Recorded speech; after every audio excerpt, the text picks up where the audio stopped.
சர்வ சிருஷ்டிக்கும் எஜமானனாக இருக்கின்ற ஆண்டவருடைய உன்னத நாமத்திற்கு மகிமை உண்டாவதாக. இந்த நாளிலேயும் தேவனுடைய வார்த்தையின் மூலமாய் உங்களை சந்திப்பதில் மிக்க மகிழ்ச்சி. உங்கள் அனைவருக்கும் அன்பின் வாழ்த்துக்களை தெரிவித்துக் கொள்கிறோம். யூடியூப் வழியாக, தொலைக்காட்சி வாயிலாக இந்த வார்த்தைகளை கேட்கிற உங்கள் அத்துணை பேருடைய வாழ்வும் வளமாக அமைய எல்லாமல்ல ஆண்டவர் அருள் புரிவாராக. அன்புக்குரியவர்களே, இந்த நாளிலே கர்த்தர் நமக்கு தருகின்ற வார்த்தை எசேக்கியேல் தீர்க்கதரிசன புஸ்தகம் 38ஆம் அதிகாரம் 7ஆம் வசனம். நீ ஆயத்தப்படு, உன்னோடு கூடின எல்லா கூட்டத்தை நீ ஆயத்தப்படுத்து, நீ அவர்களுக்கு காவலாளனாயிரு. நீ ஆயத்தப்படு, உன்னோடு கூடின எல்லா கூட்டத்தை நீ ஆயத்தப்படுத்து, நீ அவர்களுக்கு காவலாளனாயிரு. ஒரு நிமிடம் நம் கண்களை மூடி ஜெபிக்கலாம்.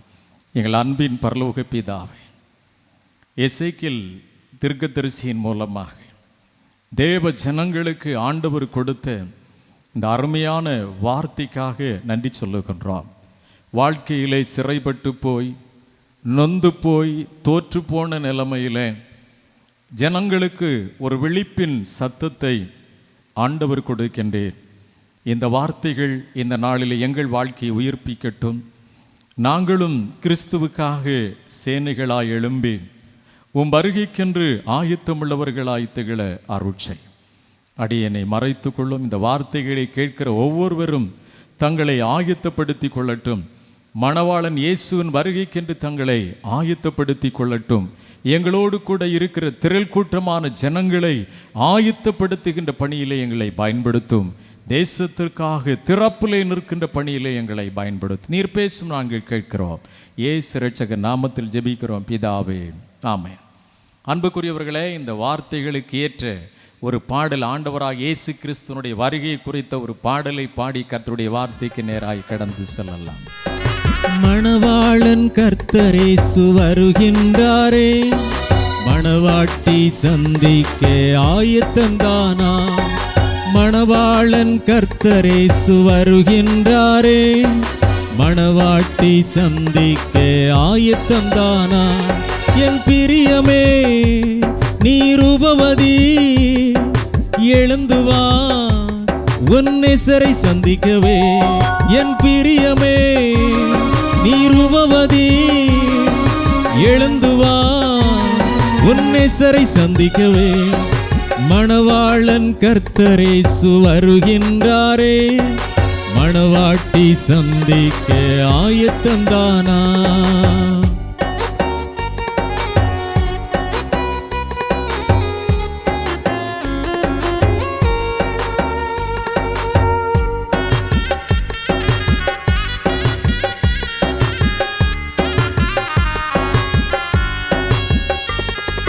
குருவிகள் பாடும் சத்தம் எங்கும் கேட்குதே, காட்டுப்புறா சத்தம் நம் தேசம் நிறையுதே. குருவிகள் பாடும் சத்தம் எங்கும் கேட்குதே, காட்டுப்புறா சத்தம் நம் தேசம் நிறையுதே. அத்திமரம் காய்க்க காலம் வந்ததே, அத்திமரம் காய்க்க காலம் வந்ததே. திராட்சை கொடி பூ பூத்து வாசம் பெருகுதே, திராட்சை கொடி பூ பூத்து வாசம் பெருகுதே. என் பிரியமே நீ ரூபவதி, எழுந்து வா உன் நேசரை சந்திக்கவே. என் பிரியமே நீ ரூபவதி, எழுந்து வா உன் நேசரை சந்திக்கவே.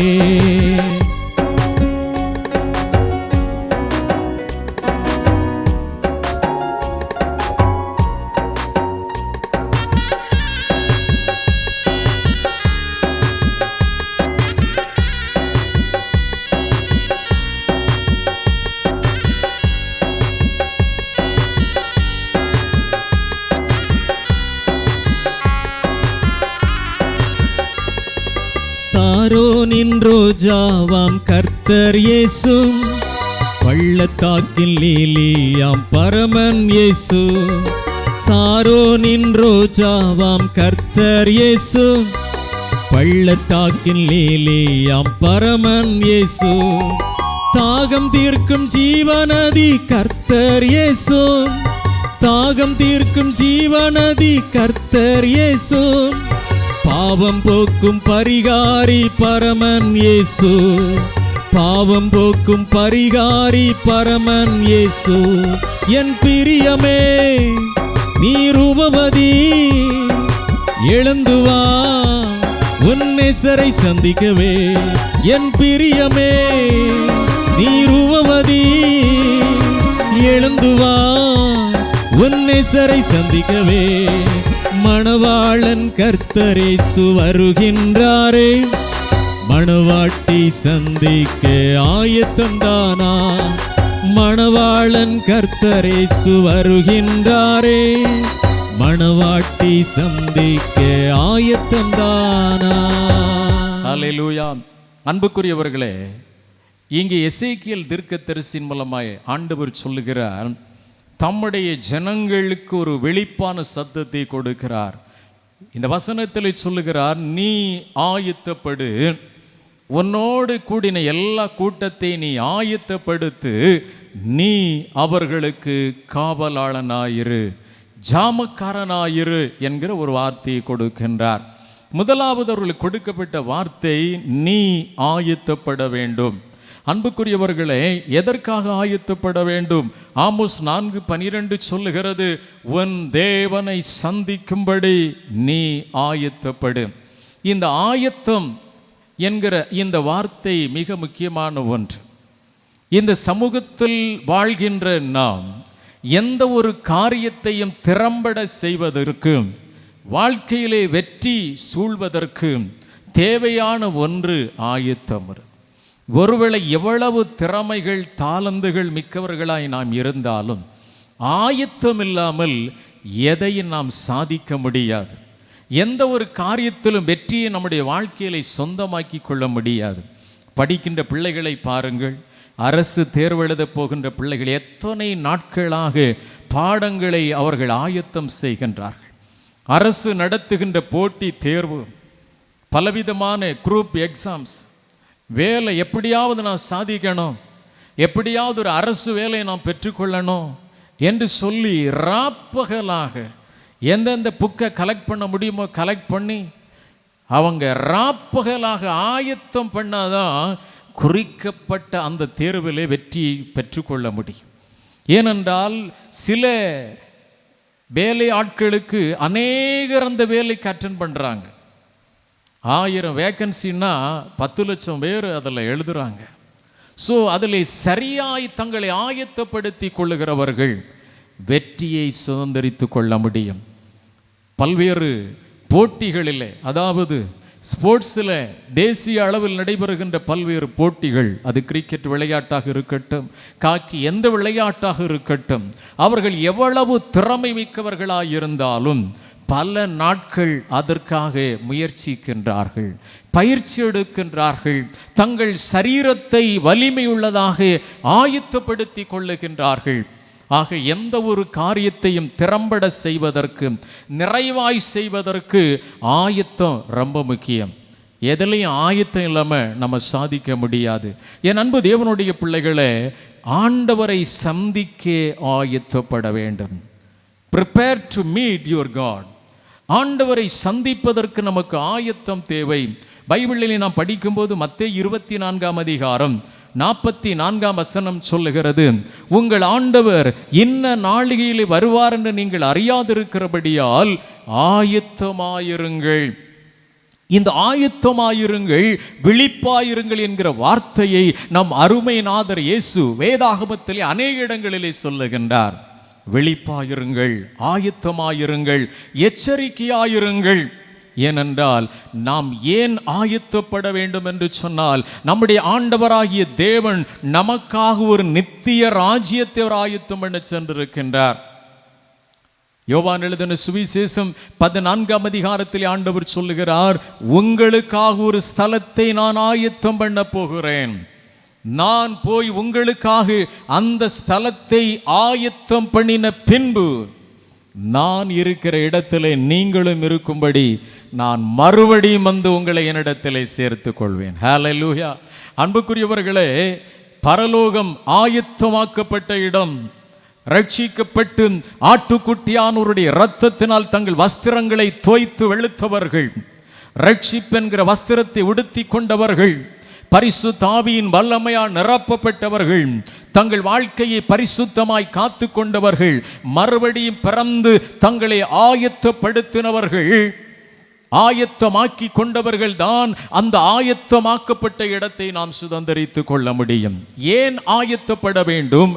நமக்காய் ஆயத்தமாக்கப்பட்ட இடம். பாருங்கள், ஆண்டவர் இயேசு சொல்லும்போது மத்தேயு 25:34 சொல்லுகிறது, ஆண்டவர் வலது பக்கத்தில் நிற்பவர்களை பார்த்து சொல்வார்களாம், வாருங்கள் என் பிதாவினால் ஆசீர்வதிக்கப்பட்டவர்களே, உலக தோற்றம் முதல் உங்களுக்காய் ஆயத்தமாக்கப்பட்ட இடம். ஹல்லேலூயா. பரலோகம் நமக்காய் பல ஆண்டுகளாய் கர்த்தரால் ஆயத்தமாக்கப்பட்ட ஒரு இடம். ஆண்டவர் சொல்லுகிறார், உலக தோற்றம் முதலே உங்களுக்காய் ஆயத்தமாக்கப்பட்ட இடம். ஆண்டவர் தம்முடைய ஜனங்களுக்காக, தம்முடைய ஜனங்களை நித்திய ஆனந்த மகிழ்ச்சியா நிரப்பும்படியாய் தேவ ஜனங்களுக்காய் ஆயத்தமாக்கப்பட்ட இடம்தான் பரலோகம். ஆண்டவர் சொல்கிறார், உலக தோற்றம் முதல் உங்களுக்காய் ஆயத்தமாக்கப்பட்ட இடம். ஆகவே அந்த இடத்திற்கு நாம் செல்ல வேண்டும் என்று சொன்னால் நமக்கு ஆயத்தம் தேவை, ஆயத்தம் தேவை. மத்தேயு 25:10 நாம் படிக்கும்போது அங்கே மணவாளனை சந்திக்க 10 கன்னிகள் புறப்பட்டு செல்லுகின்றார்கள். பைபிள் சொல்லுகிறது, அவர்களில் 5 பேர் புத்தி உள்ளவர்களும் 5 பேர் புத்தி இல்லாதவர்களுமாயிருந்தார்கள். புத்தி உள்ளவர்கள் அதாவது தங்கள் வாழ்க்கையை தங்களை ஆயத்தப்படுத்தி கொண்டவர்கள், மணவாளனை சந்திக்க சரியான ஆயத்தத்தோடு காணப்பட்டார்கள். மணவாளன் வர தாமதித்த போதும் அவர்கள் எல்லாரும் நித்திரை மயக்கமடைந்து தூங்கி விடுகிறார்கள். நடுராத்திரியிலே மணவாளன் வருகிறார் என்கிற சத்தம் உண்டாகிறது. அப்பொழுது அந்த கன்னிகள் எல்லாரும் எழுந்து தங்கள் தீவட்டிகளை ஆயத்தப்படுத்துகிறார்கள். பைபிள் சொல்லுகிறது, ஆயத்தமாயிருந்தவர்கள், அந்த புத்தி உள்ள ஸ்திரீகள், தங்கள் வாழ்க்கையை ஆயத்தமாய் வைத்திருந்தவர்கள் மணவாளனை சந்திக்க புறப்படுகிறார்கள். அங்கே கல்யாண வீட்டிற்குள் செல்கிறார்கள், கதவும் அடைக்கப்படுகிறது. அன்புக்குரியவர்களே, அரைகுறையான ஆயத்தத்தோடு அஜாக்கிரதையோடு வாழ்க்கையிலே விழிப்பற்றவர்களாய் தெளிவற்றவர்களாய், நம்முடைய மணவாளன் தானே, எப்படி நாங்கள் உள்ள நுழைஞ்சிடலாம் அப்படின்னு சொல்லி வாழ்க்கையிலே அஜாக்கிரதையோடு இருந்தவர்கள் கைவிடப்பட்டார்கள். நடுராத்திரியில் கடைக்காரங்களிடத்தில் போகிறாங்க, தட்டி எழுப்பி எண்ணெயை வாங்கிட்டு வராங்க, மணவாளனு கதவு தட்டுறாங்க, கதவு திறக்கப்படவில்லை. அவர் சொல்லுற, உங்களை நான் அறியேன். என் அன்பு தேவனுடைய பிள்ளைகளே, இதை நாம் ஆயத்தப்பட வேண்டிய காலம். 10 பேரும் மணவாளனை சந்திக்க தான் போனாங்க. ஆனால் ஆயத்தமாயிருந்தவர்கள் ஆண்டவர் அந்த கல்யாண வீட்டுக்குள்ளே பிரவேசிக்கிறாங்க. இன்றைக்கு நம்முடைய வாழ்க்கையிலே சரியான ஒரு ஆயத்தம், சரியான ஒரு ப்ரிப்பரேஷன் இருந்தால்தான் மணவாளனாக இயேசு நடுராத்திரியிலோ சாயங்காலத்திலோ எந்த வேளையில் வந்தாலும் நாம் அவரை சந்திக்க முடியும். எதுக்கு ஆண்டவர் சபையை நமக்கு தந்திருக்கிறாரு? எதுக்கு ஆராதனை? எதற்கு ஜெபக்கூடுகைகள்? ஒவ்வொரு ஆராதனைகளும் தேவ ராஜ்யத்திற்காய் நம்மை ஆயத்தப்படுத்துகின்றது. ஒவ்வொரு ஜெபக்கூடுகைகளும், ஒவ்வொரு உபவாச ஜெபங்களும், ஒவ்வொரு வேத தியானங்களும் தேவனை சந்திக்க நம்மை ஆயத்தப்படுத்துகிறது. நம்முடைய வாழ்க்கையில் உடைந்து போன பகுதிகளை செப்பனிடுகின்றது. வாழ்க்கையிலே கரைபட்டிருக்கிற பகுதிகளை ஆண்டவர் ஆராதனையின் மூலமாய், வேத வசனத்தின் மூலமாய் சுத்திகரிக்கிறார். வாழ்க்கையிலே பழுதான பகுதிகள் எல்லாம் பழுது நீக்கப்படுகிறது. நம்மை நல்ல பாத்திரங்களாய் உருவாக்குகிறதான் ஆராதனை. ஏன் ஆண்டவர் நமக்கு சபை கூடுகிறதை வைத்திருக்கிறார்? இது ஒரு ரட்சிப்பின் பேழை. சபை என்பது தேவ ராஜ்யத்திற்கு நம்மை அழைத்து செல்லுகின்ற ஒரு பேழையாக இருக்கின்றது. ஒவ்வொரு ஆராதனைகளில் நம்மை உருவாக்குகின்றது. என் அன்பு தேவனுடைய பிள்ளைகளே, ஆண்டவருடைய வார்த்தை சொல்லுகிறது, நீ ஆயத்தப்படும். எதற்கு ஆயத்தப்படுத்த வேண்டும்? நம்முடைய இரட்சகரை சந்திக்க நாம் ஆயத்தப்பட வேண்டும். ஏன் ஆயத்தப்பட வேண்டும்? நமக்காய் ஒரு இடம் ஆயத்தமாக்கப்பட்டிருக்கிறது. அது தேவ பிள்ளைகளுக்காக முன்குறிக்கப்பட்ட இடம், ஆயத்தமாக்கப்பட்ட இடம். அந்த இடத்திலே செல்வதற்கு ஆயத்தம் இல்லாமல் நாம் யாரும் அங்கே நுழைந்து விட முடியாது. கல்யாண வஸ்திரம் நமக்கு தேவை. என் அன்பு தேவனுடைய பிள்ளைகளே, ஒருவன் மறுபடியும் பிறவாவிட்டால் தேவனுடைய ராஜ்யத்தில் பிரவேசிக்க மாட்டான் என்று மெய்யாகவே மெய்யாகவே உங்களுக்கு சொல்லுகிறேன் என்று ஆண்டவர் சொன்னார். ஒருவன் ஜலத்தினாலும் ஆவியினாலும் பிறவாவிட்டால் தேவனுடைய ராஜ்யத்தை அடைய மாட்டான் என்று ஆண்டவருடைய வார்த்தை சொல்லுகிறது. ஆகவே தேவ ராஜ்யத்திற்கு செல்வதெல்லாம் நம்ம தகுதியாக இருக்கிறது. மறுபடியும் பிறக்கணும், ஜலத்தினால பிறக்கணும், ஆவியினால பிறக்கணும். இதெல்லாம் நம்மை உருவப்படுத்துகிறது, நம்மை உருவாக்குகின்றதாக இருக்கின்றது. அன்புக்குரியவர்களே, மணவாளன் இயேசு வரப்போகிறார். அவரை சந்திப்பதற்கு முதலாவது நாம் ஆயத்தப்பட வேண்டும். இரண்டாவது ஆண்டவருடைய கட்டளை என்னவென்றால், உன்னோடு கூடின எல்லா கூட்டத்தையும் நீ ஆயத்தப்படுத்து. ஹல்லேலூயா. நம்ம ஆயத்தமானாதான் நமக்குள்ள ராஜாவை, இன்ப இயேசு ராஜாவை நாம் பார்க்கணும். அவர் எனக்காக ஆயத்தம் பண்ண வைத்திருக்கிற அந்த ராஜ்யத்தை நான் அடையணும் என்கிற அந்த ஆயத்தை நமக்குள்ள இருந்தாதான் மற்றவங்களை நம்ம ஆயத்தப்படுத்த முடியும். ஹல்லேலூயா. அப்ப ஆயத்தமானவர்களுக்கு ஆண்டவர் கொடுக்கின்ற மிகப்பெரிய ஒரு பணி என்னவென்றால், நீ ஆயத்தப்படுத்த வேண்டும். நாம் கண்ட இந்த இயேசுவை அநேகர் காணும்படி உதவி செய்ய வேண்டும். நாம் பெற்ற இந்த ரட்சிப்பை இந்த தேசத்தில் இருக்கிற அநேகர் இந்த ரட்சிப்புக்குள் கடந்து வரும்படி ரட்சிப்பின் சுவிசேஷத்தை அநேகருக்கு நாம் சொல்ல வேண்டும். இந்தியாவில் கிட்டத்தட்ட 150 கோடி மக்கள். ஆனால் இயேசுவுக்காக தங்கள் வாழ்க்கையை அர்ப்பணித்தவர்கள், உண்மையாய் இயேசுவுக்காய் வாழ்கிறவர்கள் மிக சொற்பம். இன்னும் கோடி கோடியான மக்கள் வலதுகைக்கும் இடதுகைக்கும் வித்தியாசம் அறியாதவர்களாய் வாழ்ந்து கொண்டிருக்கிறார்கள். இயேசு என்றால் என்ன விலை, இந்த கடவுளை எங்க போனா பார்க்க முடியும் என்று கேட்கிறவர்கள் திரள் கூட்டமாக இருக்கிறார்கள். என் அன்பு தேவனுடைய பிள்ளைகள், ஒவ்வொரு வினாடிகளும் இயேசுவின் அன்பை அறியாமல் லட்ச மக்கள் மடிந்து கொண்டிருக்கிறார்கள். யாரை நான் அனுப்புவேன், யார் என் காரியமாய் போவார் என்கிற ஆண்டவருடைய சத்தம் நம் வாழ்க்கையிலே தொனித்து கொண்டே இருக்கிறது. 50, 60, 70, 80 வருஷம் கிறிஸ்தவங்களா இருக்கிறோம்.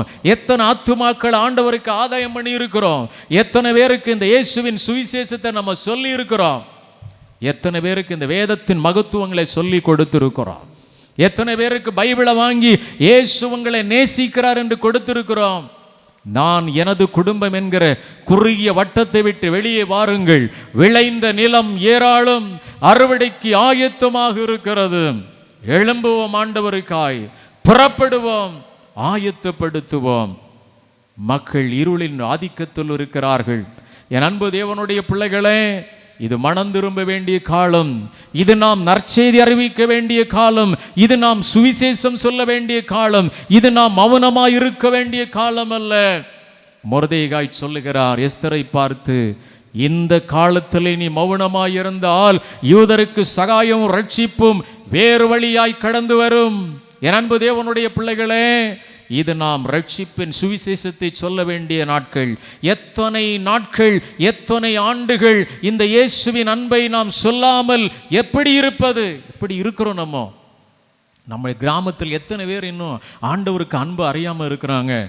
தேவன் ஒரு நாள் வருவார், நம்மிடத்திலே கணக்கு கேட்பார். இத்தனை ஆண்டுகளை திருச்சபையிலே நான் வைத்திருந்தேனே உன்னை, எனக்காக நீ என்ன செய்தாய்? ஹல்லேலூயா. உனக்காக நான் மரித்தேனே, எனக்காக நீ என்ன செய்தாய் என்கிற சத்தம் நம்முடைய காதுகளை துணியும் போது அநேக நாட்களில் அநேகர் தலை குனிந்து வெட்கப்பட்டு நிற்பார்களாம். என் அன்பு தேவனுடைய பிள்ளைகளை ஆயத்தப்படுத்த வேண்டும். இருளில் இருக்கிற ஜனங்களுக்கு இயேசுவின் ஒளியாகிய நற்செய்தியை நாம் அறிவிக்க வேண்டும். எழுந்து புறப்பட வேண்டிய காலம். 4 சுவருக்குள் அடங்கி இருப்பதல்ல. இது நாம் ஒருவரை ஒருவர் குறை சொல்லி கொண்டு சண்டை போட்டு கொண்டிருக்க வேண்டிய காலம் அல்ல. இது நாம் மௌனமாயிருக்க வேண்டிய காலம் அல்ல. ஆண்டவருக்காய் எழுந்து செயல்பட வேண்டிய காலம். எழும்பு, உன் வல்லமையை தரித்துக்கொள், தூசியை உதறிவிட்டு எழும்பு ஆண்டவருக்காக. பாருங்கள், ஆண்டவராக இயேசு கிறிஸ்துவனுடைய ஊழியத்தின் நாட்களிலே ஆண்டவர் அருமையான ஒரு ஸ்திரீயை சந்திக்கிறார். யோவான் எழுதின சுவிசேஷம் 4ஆம் அதிகாரம் அதனுடைய 20ஆம் வசனத்தில் இருந்து நாம் படிக்கும்போது, அங்கே சமாரியா ஸ்திரீ என்ன செய்கிறாள்? ஆண்டவர் இயேசுவின் அன்பை அறிந்து கொள்ளுகிறார். தண்ணீரிலே ஆரம்பித்த உரையாடல் ஜீவ தண்ணீராகி இயேசுவின் அன்பை அறிந்து கொண்ட மாத்திரத்திலே இந்த சமாரியா ஸ்திரீ அந்த பட்டணத்தைக்கு சென்று சொல்லுகிறார், நான் செய்த எல்லாவற்றையும் ஒருவர் எனக்கு சொல்லிவிட்டார், நீங்கள் வந்து பாருங்கள், அவர்தான் மேசியாவாக இருக்கலாம், உலக இரட்சகராக இருக்கலாம் என்று சொல்லி அந்த பட்டணத்தையே அவள் இயேசுவுக்கு நேராய் கொண்டு வந்து விட்டாள். சமாரியா நாட்டு மக்கள் ஆண்டவராய் இயேசுவின் இடத்திலே வந்து ஆண்டவராய் இயேசு கிறிஸ்துவை தங்கள் வாழ்க்கையிலே இரட்சகராய் ஏற்றுக்கொள்ளுகிறார்கள். பாருங்க, தான் பெற்ற அந்த இன்பம், தான் அனுபவித்த அந்த ஜீவ தண்ணீராகிய ஊற்றை பருகின மாத்திரத்திலே அவளால் அதை அடக்கி வைத்துக் கொள்ள முடியல. உடனே கிராமத்துக்கு புறப்பட்டு போறான், அந்த பட்டணத்தையே சுவிசேஷத்துக்குள்ள கொண்டு வரான். ஹல்லேலூயா! இந்த அம்மா ஒரே நாள் சுவிசேஷங்க. நம்ம எத்தனை ஆண்டுகள் திருச்சபையில் இருந்து சுவிசேஷத்தை கேட்டுட்டு இருக்கிறோம், எத்தனையோ எழுப்புதல் கூட்டம் நற்செய்தி கூட்டத்துக்கு போயிருக்கிறோம், நம்ம நம்ம நம்ம மட்டும் அனுபவிச்சுட்டு இருக்கிறோம் இல்லையா?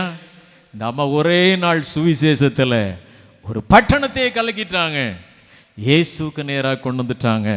அவங்க சொல்றாங்க, நீங்க சொன்னது மாத்திரம் இல்லாம அந்த இயேசு நண்பை நாங்கள் அறிந்து கொள்ளுகிறோம், அவரை நாங்கள் இரட்சகராக ஏற்றுக்கொள்ளுகிறோம்.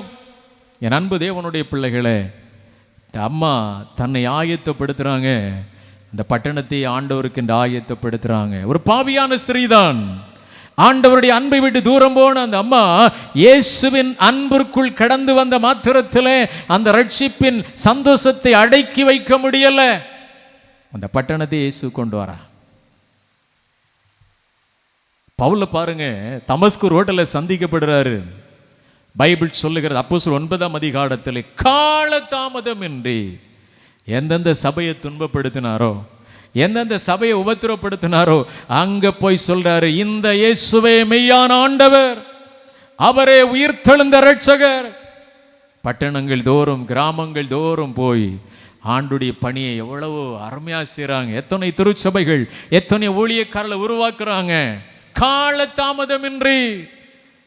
எத்தனை ஆண்டுகள் ஆகிறது, எத்தனை பேருக்குங்க இயேசுவின் அன்பை சொல்லி இருக்கிறோம். உங்களுடைய நண்பர்கள் அநேகர் இருக்கிறாங்க, உங்கள் அலுவலகத்தில் உங்களோட வேலை பார்க்கிறவர்கள் அநேகர் இருக்கிறாங்க. யாராவது ஒருத்தரை நீங்க ஆயத்தப்படுத்தி இருக்கீங்களா? இது நம்மேல் விழுந்த கடமைங்க. சுவிசேஷத்தை அறிவிப்பது நம்மேல் விழுந்த கடமை. சுவிசேஷத்தை அறிவிப்பதற்கு வேற கட்டுப்பாடுகள். எங்க சபையில தான் பிரசங்கம் பண்ணணும், வேலை பிரசங்கம் பண்ணக்கூடாது, இதெல்லாம் ஆண்டவருடைய விதிமுறைக்கு உட்பட்டது இல்லைங்க. ஆண்டவருடைய பிரதான கட்டளை, நீங்கள் உலகமெங்கும் சென்று சகல சிருஷ்டிக்கும் சுவிசேஷத்தை பிரசங்கியுங்கள். சுவிசேஷம் அறிவிக்கப்படாத கிராமங்கள், உலகமெங்கும் சென்று சமயம் வாய்த்தாலும் வாய்க்காவிட்டாலும் அவருடைய திருவசனத்தை பிரசங்கிக்க வேண்டியது நம்முடைய கடமை. ரட்சிக்கப்பட்ட தேவ பிள்ளைகளுடைய கடமை மற்றவர்களுக்கு சுவிசேஷத்தை சொல்லுவது, பிறரை ஆயத்தப்படுத்துவது நம்முடைய கடமையாக இருக்கிறது. என் அன்பு தேவனுடைய பிள்ளைகளை, நீ ஆயத்தப்படுத்து, உன்னோடு கூட கூட்டத்தை நீ ஆயத்தப்படுத்து. ஹல்லேலூயா! ஆண்டுடைய வருகையின் நாளிலே ஆத்மா ஒன்றும் ரட்சிக்காமல் வெட்கத்தோடே ஆண்டவா வருங்கையனாய் உம்மை கண்டுகொள்ளலாகுமா? வாழ்நாளெல்லாம் வீணாளாய் போய்விட்டதே ஐயோ. அந்த நாள் நம்ம அழுது புலம்ப வேண்டிய நாட்கள் வரும். ஆண்டவர் எனக்கு எவ்வளோ வாய்ப்புகளை கொடுத்திருந்தாரு, ஒருத்தர் கூட நம்ம அன்பை சொல்லலையே ஐயா. ஆத்மா ஒன்று சந்திக்காம ரட்சிக்கப்படாம வெறுங்கையனா நான் உங்களை எப்படி பார்ப்பேன் ஆண்டவரே? உங்க சன்னிதானத்துல வெறுங்கையோட நான் எப்படி நிற்க முடியும்? இன்னைக்கு சபைகளிலே பதவிக்காக பேருக்காக சண்டை போட்டு கொண்டிருக்கிற தேவனுடைய பிள்ளையே, பரலோக ராஜ்யத்தில் உனக்கு ஒரு இடம் இருக்கிறதா? தாவீது சொல்லுகிறான், நீரே என் பங்கு. ஆண்டவர் என்னை எதற்காய் பிடித்து கொண்டாரோ அதை நான் பிடித்து கொள்ளும்படி ஆசையாய் தொடர்கிறேன். நம்முடைய ஆசை விருப்பம் எல்லாம் இயேசுவை தரிசிக்கணும். ஹல்லேலூயா! எப்படியாவது சிலரை ஆதாயப்படுத்தும்படியாய் நான் எல்லாருக்கும் எல்லாம் ஆனேன் என்று பவுல் சொல்லுகிறார். இந்த கடைசி நாட்களில் நம்ம ஆயத்தப்படுத்திவிட்டோம். இனி ஒரு கூட்டம் ஜனங்களை நாம் ஆயத்தப்படுத்துகின்ற பணியிலே செயல்படுவோம். அது ரொம்ப முக்கியம். மூன்றாவதாக ஆண்டவராகிய தேவன் எசேக்கியா மூலம் சொல்றாரு, நீ ஆயத்தப்படு, உன்னோடு கூட உள்ள கூட்டத்தை நீ ஆயத்தப்படுத்து, நீ அவர்களுக்கு காவலாளனாயிரு, நீ அவர்களுக்கு ஜாமக்காரனாயிரு, நீ அவர்களுக்காய் திறப்பிலே நில் என்று சொல்கிறார். மூன்றாவது ஆண்டவர் நமக்கு கொடுக்கின்ற பணி என்னவென்றால், தேசத்திற்காக ஜனங்கள் வழிவி போகாதபடிக்கு, இடறி போய்விடாதபடிக்கு அவர்களுக்காய் திறப்பிலே நின்று காவல் காக்க வேண்டியது நம்முடைய பணி. ஒவ்வொரு கிறிஸ்தவனுக்கும் ஆண்டவர் நம்மை ஒரு காவலாளனாய் வைத்திருக்கிறார். ஆண்டவர் சொல்லுகிறார், நான் தேசத்தை அழிக்காதபடிக்கு திறப்பிலே நிற்கவும் சுவரை அடைக்கவும் ஒரு மனிதனை தேடினேன், ஒருவனையும் காணேன் என்று கதறுகிற ஆண்டவருடைய சத்தம். அன்பானவர்களே, ரட்சிக்கப்பட்ட ஆயத்தமாக்கப்பட்ட நாம் பிறரை ஆயத்தப்படுத்துவது மாத்திரமல்ல, நம்முடைய திருச்சபைகளுக்காய், தேசத்திற்காய், தேவ மனிதர்களுக்காய், தேசத்தினுடைய எழுப்புதலுக்காக நாம் திறப்பிலே நிற்க வேண்டும். நமக்கு ஒரு மிகப்பெரிய பணியை ஆண்டவர் கொடுத்திருக்கிறார், காவல் காக்கின்ற ஒரு பணி. நம்முடைய தேசத்தில் பல்வேறு இராணுவ வீரர்கள், காவல்துறை வீரர்கள், அதிகாரிகள் ராப்பகலாக தேசத்தில மேலே பாதுகாப்பு பணியில் ஈடுபட்டிருக்கிறாங்க. தேசத்தில் களவுகள் நடைபெற்றக்கூடாது, கொலை கொள்ளைகள் நடைபெற்றக்கூடாது என்பதற்காக அவர்கள் காவல் காக்கின்ற பணியை செய்கின்றார்கள். என் அன்பு தேவனுடைய பிள்ளைகளே, அதை போல தேவனுக்கென்று ஆயத்தமாக்கப்பட்ட நாம் இந்த தேசத்திலே தேசத்து மக்களுடைய சேமத்திற்காக, மக்கள் வழிவிழாதபடிக்கு ஒவ்வொரு நாளும் தேசத்திற்காய் திறப்பிலே நிற்கக்கூடிய ஒரு பொறுப்பை ஆண்டவர் நமக்கு தந்திருக்கின்றார். பாருங்கள், மோசே அந்த பணியை செய்தார். தான் ஆயத்தமானார், தேவ ஜனங்களை ஆயத்தப்படுத்தி வனாந்தரத்திலிருந்து விடுதலையாக்கி கொண்டு வருகிறார். இப்பொழுது ஜனங்களுக்கு ஒரு ஆபத்து வருகிறது. ஆண்டவர் சொல்லுகிறார், மோசேயை பார்த்து, நீ அழைத்து கொண்டு வந்த இந்த ஜனங்கள் தங்களை கெடுத்து கொண்டிருக்கிறார்கள், நீ இறங்கிப்போ, இந்த ஜனங்கள் வணங்கா கழுத்துள்ள ஜனங்கள். ஆண்டவர் உடன்படிக்கை பெற்று வருவதற்கு காலதாமதமான போது ஜனங்கள் பொன் கன்றுக்குட்டியை செய்து ஆடி பாடி அதற்குன்பாக விழுந்து சொல்ல, இதுதான் எகிப்தில் எங்களை கொண்டு வந்தேன்னு சொல்றாங்க. அந்த காரியங்கள் ஆண்டவரை வேதனைப்படுத்தியதாக இருந்தது, ஆண்டவரை மிகவும் மனக்லேசப்படுத்துகிறதாக இருந்தது. ஆண்டவர் சொல்லுகிறார், இந்த ஜனங்கள் வணங்கா கழுத்துள்ள ஜனங்கள், இவர்களை நான் அழித்து நிகிரகம் பண்ணுவேன், ஆனால் ஒன்ன நான் ஆசீர்வதிப்பேன் அப்படின்னு சொல்றாரு. ஆனா பாருங்க, மோசே ஆயத்தப்படுத்தப்பட்ட ஜனங்களை ஆயத்தப்படுத்தி அழைத்து கொண்டு வருகிறார். இப்பொழுது ஜனங்களுக்காக அவர் திறப்புல நிற்கிறார். அவர் சொல்றார், ஆண்டவரே, உம்முடைய முற்பிதாக்களாகி ஆபிரகாம், ஈசாக்கு, யாக்கோபு என்பவர்களுக்கு நினைத்தருளும், அவர்களை பாலும் தேனும் ஓடுகிற கானானுக்கு அழைத்து வருவேன் என்று சொன்னீரே. இந்த ஜனங்களை இந்த வனாந்தரத்திலே நீ அழித்து விடுவீர்களானால் சத்துருக்கள் ஏதோ ஆண்டவருடைய நாமத்தை தூசித்து விடுவார்களே என்று சொல்லுகிறார். மாத்திரமல்ல, ஆண்டவரை, அப்படி எனக்கு மட்டும் அப்படி ஒரு வாழ்க்கை வேண்டாம், நீங்க அப்படி செய்வீர்கள் என்றால் உம்முடைய புஸ்தகத்திலிருந்து என் பெயரை கிறுக்கிவிடும் என்று சொல்லுகிறான். தேவ சமூகத்திலே வாக்குத்தத்தங்களை சொல்லி ஜனங்களுக்காய் கெஞ்சி பிரார்த்தனை செய்கிறான். ஆண்டவருடைய கோபத்தை ஆற்றும்படியாக, ஆண்டவருடைய கோபத்தை தணிக்கும்படியாக மோசே திறப்பிலே நின்று ஜனங்களுக்காய் கெஞ்சுகிறான். ஒரு தனி மனிதன் பாருங்க, நம்ம இருந்தால் என்ன சார், ஆண்டவர் என்ன ஆசீர்வதிப்பான்னு சொல்லிட்டார்ல, ஒன்றும் பிரச்சனை இல்லை, நான் மட்டும் ஆசீர்வாதமாக இருந்தால் போதும், நான் மட்டும் கானானுக்கு போனோம் போதும் அப்படின்னு நினைக்கல. அவர் ஜனங்களுக்காய் திறப்பிலே நிற்கிறார், கெஞ்சுகிறார், ஆண்டவருடைய சமூகத்தில் கண்ணீரோடு கெஞ்சுகிறான், வாக்குத்தத்தங்களை சொல்லி ஜெபிக்கிறான். என் அன்பு தேவனுடைய பிள்ளைகளை, இந்த காரியத்தை மோசே சொன்னபடினாலே ஆண்டவர் மோசேயின் கெஞ்சுதலின் ஜெபத்தை கேட்டு ஜனங்களுக்கு செய்ய நினைத்த தீங்கை செய்யாதபடிக்கு அவர்களுக்காய் மனஸ்தாபப்பட்டார். இன்றைக்கு ஜனங்களுக்காக மோசேயை போன்று திறப்பிலே நிற்கக்கூடிய தேவ மனிதர்கள் தேவை. ஜனங்களை அழிவு நின்று பயங்கரமான கோபாக்கு நின்று தேவனுடைய கோபத்தை தணிக்கும்படியாய் திறப்பிலே நின்று ஜெபிக்கக்கூடிய ஜாமக்காரர்கள் தேவை. நெகேமியாவுக்கு வந்தது இல்லையா, என் ஜனம் என் தேசம், அப்படிப்பட்ட ஒரு பாரமுள்ள மனிதர்கள் இன்றைக்கு தேவை. ஏன் நெகேமியா அந்த இடத்துல இருந்திருக்கலாம் இல்லையா? எதுக்கு ராஜாவினிடத்தில் அனுமதி பெற்றுக்கொண்டு எருசலேமுக்கு வரணும்? என் இடம், என் தேவ சமூகம், என் ஜனம் சிறைப்பட்டு கிடக்கிறதே, பாழாய் கிடக்கிறதே, ஐயோ என் ஜனம் சிறைப்பட்டு கிடக்கிறது. ஜனத்தின் மேல, தன்னுடைய சொந்த தேசத்தின் மேல ஒரு வைராக்கியம், ஒரு பாரம் ஏற்பட்டது. இன்றைக்கு தேசத்தை குறித்த ஒரு பாரம் நமக்கு வேணும்.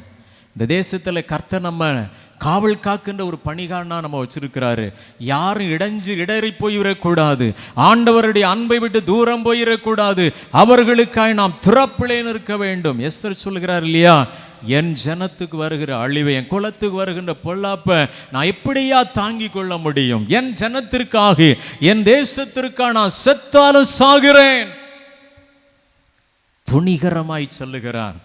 தேவ சமூகத்தில் ராஜாவுக்கு முன்பாக தைரியமாய் சொல்லுகிறாள். காரணம் என்ன? அவள் உபவாசம் பண்ணி ஜெபித்து தேவனுடைய வலிமை பெற்றவளாய் தேவ ஜனங்களுக்காய் துணிந்து சொல்லுகிறாள். ராஜா அவருடைய கண்களை ஆண்டவர் தயவுடைக்க பண்ணுகிறார். என் அன்பு தேவனுடைய பிள்ளைகளே, இந்த நாட்களிலே எஸ்தர் போன்று, நெகேமியா போன்று, இன்னும் மோசே போன்று ஜனங்களுக்காக திறப்பிலே நின்று காவல் காக்கக்கூடிய மனிதர்கள் தேவை. ஹல்லேலூயா. என் ஜனத்தின் அழிவை காண்பேனோ, எஸ்தர் போன்று திறப்பில் நிற்பேனோ. என் ஜனத்தின் அழிவை காண்பேனோ, எஸ்தர் போன்று திறப்பில் நிற்பேனோ. ரட்சிப்பை உயர்த்தி கூற இரண்டாம் வருகை துரிதமாக ஒன்று கூடுவோம் தேவ ஜனங்களே, ஒன்று கூடுவோம் தேவ ஜனங்களே, தேசம் எங்கும் வாழும் ஜனங்களே. ரட்சிப்பை உயர்த்தி கூற இரண்டாம் வருகை துரிதமாக ஒன்று கூடுவோம் தேவ ஜனங்களே. அன்பானவர்களே, ஆகவே தான் பவுல் தீமோத்தேயுக்கு சொல்லும்போது சொல்லுகிறார், நீயும் இயேசு கிறிஸ்துவுக்கு ஒரு நல்ல போர் சேவகனாய் தீங்கு அனுபவி. என் அன்பு தேவனுடைய பிள்ளைகளை, நீங்களும் நானும் ஆண்டவருடைய சேனையிலே படை வீரர்களாய், ஜாமம் காக்கிறவர்களாய், தேசத்திற்காய் திறப்பிலே நிற்கிற படை வீரர்களாய் நம்மை வைத்திருக்கிறார். எத்தனை சபைகள் சிறைப்பட்டு கிடக்கிறது. சபைகளுக்காய் திறப்பில் நிற்கணும். ஆண்டவரிடத்தில் மோசே போல பரிந்து பேசணும். தேசத்திற்காய் பரிந்து பேசணும். அழிந்து கொண்டிருக்கிற மக்களுக்காய் பரிந்து பேச வேண்டும். தேவனுடைய இரக்கத்திற்காய் நாம் கெஞ்சி நிற்க வேண்டும். அவர் நமக்காய் பரிதபிக்கிற தேவன். ஒரு மோசே, நெகேமியா, எஸ்தர் மூலமாக ஜனங்களுக்கு மீட்பு உண்டானது, ஜனங்களுக்கு வாழ்வு கிடைத்தது. ஆகவே தான் ஆண்டவர் சொல்கிறார், நீ ஆயத்தப்படு, உன்னோடு கூடின எல்லா கூட்டத்தை நீ ஆயத்தப்படுத்தும், நீ அவர்களுக்கு காவலாளனாயிரு. சபையில் ஒரு பொறுப்பு இல்லைன்னு நினைக்கிறீங்களா? நீங்களும் நானும் ஆண்டவருக்காக சேனைகளாய், அழிந்து கொண்டிருக்கிற மக்களுக்காய் திறப்பிலே நிற்க காவல் காக்கின்ற ஒரு பணி ஆண்டவர் நமக்கு கொடுத்திருக்கிறார். தேசத்திற்கு, திருச்சபைக்கு நம்மை காவலாளனா வச்சிருக்கிறார். நாம் உண்மை உள்ளவர்கள் என்று எண்ணி அநேக ஆடுகளை காவல் காக்கின்ற பணியை நமக்கு கொடுத்திருக்கிறார். திருச்சபையிலே பல்வேறு பொறுப்புகளை கொடுத்திருக்கின்றார். ஆண்டவர் ஒரு நாள் நம்ம இடத்துல கணக்கு கேட்பார். அது 5 இருக்கலாம், 10 இருக்கலாம், 1 இருக்கலாம். அதை நாம் உண்மையாய் காவல் காத்து ஒன்றும் இடறி போய்விடாதபடிக்கு, ஓநாயினுடைய வாயிலே சிக்கி விடாதபடிக்கு, சாத்தான் பொறுக்கி விடாதபடிக்கு நம்முடைய மந்தையின் மேல, ஆற்றின் மேல கரிசனை உள்ள காவல்காரர்களா இருக்கணும். பாருங்க, இந்த நல்ல மேய்ப்பன் இயேசு காணாமல் போன ஒரே ஆட்டை தேடி அலைகின்றார். ஹல்லேலூயா. நல்ல மேய்ப்பன் ஆடுகளுக்காக தன் ஜீவனையும் கொடுக்கிறார். ஆடுகள் மேல ஒன்று காணாய் போய்விட்டதே அப்படின்னு சொல்லி ஒன்றுதானே என்று இருந்து விடவில்லை. நல்ல காவல் பண்ணுகிறார், நல்ல காவல் காக்கிறார். தேடி அலைகின்றார், கண்டுபிடித்த பின்பு தோளின் மேல சுமந்து சந்தோஷப்படுகிறார். மனம் திரும்புகிற ஒரே பாவி நிமித்தம் பரலோகத்தில் மிகுந்த சந்தோஷம் உண்டாயிருக்கும். ஆண்டவர் நம்மை மிகப்பெரிய பொறுப்புகளோடு திருச்சபை என்கிற இயக்கத்தில் வைத்திருக்கிறார். ஆயத்தப்படுவோம், ஆயத்தப்படுத்துவோம், காவல் காப்போம். மந்தையை ஒருவனும் மோசம் போகாதபடிக்கு, ஆடுகளை ஒருவனும் திருடி கொண்டு போகாதபடிக்கு, ஆடுகளை ஒருவனும் சிறைபிடித்து கொண்டு போகாதபடிக்கு மந்தையின் மேல, ஆட்டின் மேல கரிசனமையா கவனமாயிருப்போம். அன்புக்குரியவர்களே, கடைசி நாட்களில் வைக்கப்பட்டிருக்கிறோம். தேவன் நம்மேல் வைத்திருக்கிற இந்த பொறுப்பை உண்மையாய் செய்வோம். அப்படி நாம் முழங்கல் படி போடுவோம். ஆண்டவருடைய முகத்தை நாம் நோக்கி பருவோம். ஹல்லேலூயா. தேவன் வருவா, கணக்கு கேட்பா, எப்படி ஜெபித்தாய் என்பார். என்ன சொல்ல, எப்படி சொல்ல, தலை குனிவோர் ஏராளம். ஆளில்லை, ஆளில்லை, அழுது ஜெபிக்க ஆளில்லை. சென்னை சிந்தி நேசர் ஜெபித்தா, கண்ணை சிந்த ஆளில்லை. அதி சீக்கிரத்தில் ராஜாதி ராஜாவாய் வெளிப்படுத்த போகின்ற நீதியின் சூரியனே, உலகத்தின் விடிவெளி நட்சத்திரமே, ஆண்டவர் இன்றைக்கு எங்களோடு பேசினீரே. அன்றைக்கு எசேக்கியால் தீர்க்கதரிசியின் மூலமாய் பேசின அதே வார்த்தைகள், நீ ஆயத்தப்படு, உன்னோடு கூடின எல்லா கூட்டத்தை நீ ஆயத்தப்படுத்து, நீ அவர்களுக்கு காவலனாயிரு என்று சொன்னேன். இந்த வார்த்தைகளை நாங்கள் தியானித்திருக்கிறோம்ப்பா.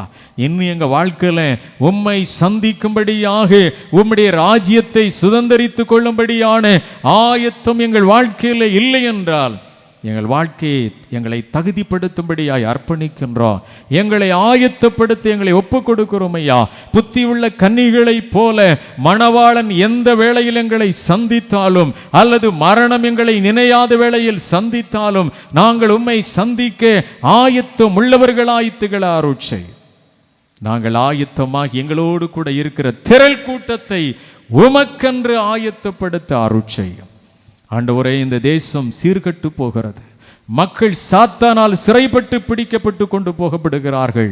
நாங்கள் காவல்காரர்களாக, திறப்பிலே நிற்கிறவர்களாக, ஆடுகளை ஒருவனும் கொள்ளை கொண்டு போகாதபடிக்கு மந்தையின் மேல் கவனமுள்ளவர்களாய், ஆடுகளை நல்வழிப்படுத்துகின்றவர்களாய், ஓனாய் ஆடுகளை சிதறடித்து கொண்டு போகாதபடிக்கு காவல் காக்கிற நல்ல காவல் வீரர்களாய் நாங்கள் உமக்கென்று செயல்பட அருட்சை. இந்த வார்த்தைகளை கேட்ட ஒவ்வொருவரும் உமக்காய் எழும்பட்டும், எழும்பி பிரகாசிக்கட்டும், ஆண்டவர்களை பலன் கொள்ளட்டும். இந்த வார்த்தைகள் ஒவ்வொரு நாளும் எங்கள் காதுகளிலே தொனித்து கொண்டே இருக்கட்டும். இந்த வார்த்தைகளை கேட்டுக்கொண்டிருக்கிற ஒவ்வொருவரையும் நித்திய ராஜ்யத்திற்கென்று, ஆயத்தமாக்கப்பட்ட அந்த நித்திய வாழ்வுக்கென்று எங்களை ஆயத்தப்படுத்தும். ஆயத்தப்படுத்துகின்ற பணியிலே பயன்படுத்தும். தேசத்திற்காய் திறப்பிலே நிற்கிற பணியிலே எங்களை பயன்படுத்தும். எங்கள் ஆவி, ஆத்துமா, சரீரம் முழுவதும் ஜீவபலியாய் ஒப்பு கொடுக்கிறோம். ஆவியான தேவன் இந்த வார்த்தையின் மூலமாய் ஒவ்வொருவரோடும் பேசும், ஒவ்வொருவரும் வருகைக்கென்று ஆயத்தப்படுத்தும். அருள்நாதர் இயேசுவின் நாமத்தில் ஜெபிக்கிறோம். ஜெபம் கேளு நல்ல பிதாவே, ஆமென். ஆசீர்வாதம் நம்முடைய கர்த்தரும் இரட்சகருமாகிய இயேசு கிறிஸ்துவின் கிருபையும், பிதாவாகி தேவனுடைய அன்பும், பரிசுத்த ஆவியானுடைய மனோகர ஐக்கியமும் என்றும் இனி வரும் சதா காலங்களிலும் நம் அனைவரோடும் தங்கியிருப்பதாக. ஆமென், ஆமென். ஹல்லேலூயா. கர்த்தர் தாமே இந்த வார்த்தைகள் மூலமாய் தொடர்ந்து உங்களோடு கூட பேசுவாராக. ஆமென்.